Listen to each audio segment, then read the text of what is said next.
Historia da literatura galega contemporánea. 1. Lingua e literatura.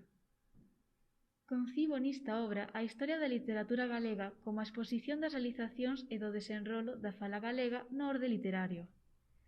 Este é o senso máis doado e natural que cabe atribuir á expresión historia da literatura galega. Técnicamente, é o idioma empregado o que caracteriza as distintas literaturas. Cando falamos da literatura alemá, non coidamos nos poemas que escribiron en francés Goethe ou Rilke. As novelas de Pierre Loti pertencen á literatura francesa, inda que se desenrole a súa acción en países exóticos. Nen a nacencia do autor nen os ambientes descritos son critérios axeitados para determinar a inclusión das obras dentro dos marcos dunha ou outra literatura. Os 6 poemas galegos de Federico García Lorca son literatura galega. La Colmena, de Camilo José Cela, é literatura castelá, malia o novelista eternado en Padrón.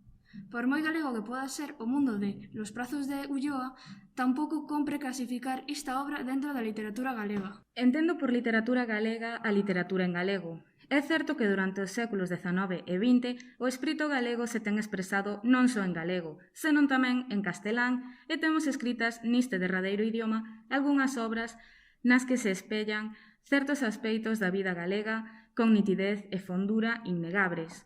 Isto só significa que a literatura castelá posee libros de tema galego e que moitos galegos teñen ilustrado as letras castelás.